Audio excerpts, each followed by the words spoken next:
ওরে বাবা, 8টা বেজে গেছে। ওরে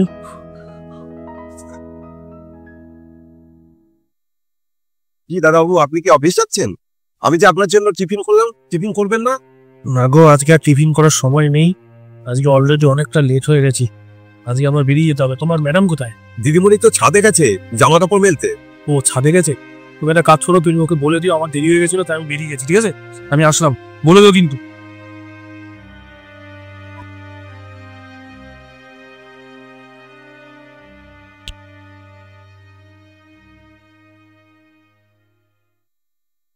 এ বাবা, আমি তো ফোনটা বাড়িতেই ফেলে এসেছি। ডকুমেন্টসটা তো ফোনের মধ্যেই রয়েছে। মহেশ দা তো এক্ষুনি আসবে, আমার কাছ থেকে চাইবে ডকুমেন্টসটা। কি করব? বাড়িতে কি আবার যাব? বরং বাড়ি থেকে গিয়ে নিয়ে আসি। বিশুদা, একটুখানি অফিসটা খেয়াল রেখো, আমি একটু বাড়ি থেকে আসছি। এ কি, ফোনটা তো মনে হয় এখানেই রেখেছিলাম। গেল কোথায়? খাটেও তো নেই। কোথায় রেখে দিয়েছে ফোনটা? এরিয়াটাও না। এখানেও তো নেই। কানুদা, কানুদা, রিয়া, রিয়া। হ্যাঁ দাদাবাবু, আমায় ডাকছেন? হ্যাঁ কানুদা, রিয়া কি বাড়িতে নেই? কোথায় গেছে ও? দিদিমণি তো একটু আগে হন্তদন্ত হয়ে বেরোলো, বললো আমি এক্ষুনি আসছি। আচ্ছা সে ঠিক আছে, কিন্তু এখানে আমি একটা ফোন রেখে গেছিলাম সকালবেলা। ফোনটা কোথায়? তুমি নিয়েছো? না দাদাবাবু, আমি তো এখানে কোনো ফোন দেখিনি। তুমি ফোন দেখোনি? ফোনটা আমি এখানেই রেখে গেছিলাম। ফোনটা কোথায়? সত্যি কথা বলো, ফোনটা কোথায়? আর যদি নিয়ে থাকো তাহলে আমাকে দিয়ে দাও। বিশ্বাস করেন দাদাবাবু, সত্যি বলছি, আমি এখানে কোনো ফোন দেখিনি।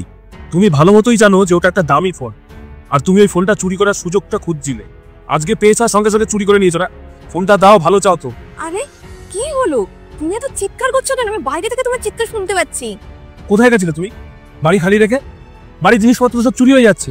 এই তো আমার ফোনটা পাচ্ছি না। তুমি অফিস থেকে এখন এই সময় এখানে কি করছো? আর তুমি নিরীহ মানুষটার উপর চিৎকারই বা করছো কেন? নিরীহ মানুষ? ও নিরীহ মানুষ? আরে অনেকদিন ধরে সুযোগ খুঁজছিল আমার এই দামি ফোনটা, নতুন ফোনটা চুরি করবে বলে। ফোনটা ওর কাছেই রয়েছে। ওকে ফোনটা দিতে বলো, নালে কিন্তু আমি পুলিশ ডাকবো বলে দিলাম। আরে তোমার ফোনটা তো আমার কাছে। হ্যাঁ, আমার ফোন তোমার কাছে? তুমি নিয়ে কি করছিলে ফোনটা? কালকে রাত্রে তো তুমিই বলছিলে যে তোমার ফোনের মধ্যে কি একটা জরুরি ডকুমেন্টস রয়েছে, কোন ক্লায়েন্টকে পাঠাতে হবে। তো আমি আজকে সকালে ছাদের থেকে যখন নিচে নামতে গেলাম, এসে দেখি তুমি অলরেডি অফিসে চলে গেছো, আর তোমার ফোনটা এখানে ফেলে রেখেই চলে গেছো। তাই আমি তাড়াহুড়ো করে ফোনটা তোমার অফিসে তোমাকে দিতে গেছিলাম। গিয়ে বিশুদার কাছে শুনি তুমি কিনা ফোন নিতে আবার বাড়িতেই এসেছো। তাই আমি আবার আসলাম, এসে এইসব চিৎকার শুনছি। তা আমি তো আমার ফোনে বিশুদার ফোন থেকে কন্টিনিউ ফোন করে যাচ্ছি। তা তুমি ফোনটা তুলছিলে না কেন? কোথায় তোমার ফোনে ফোন এসেছে? তোমার তো কোনো ফোনই আসেনি, দেখবে দেখো।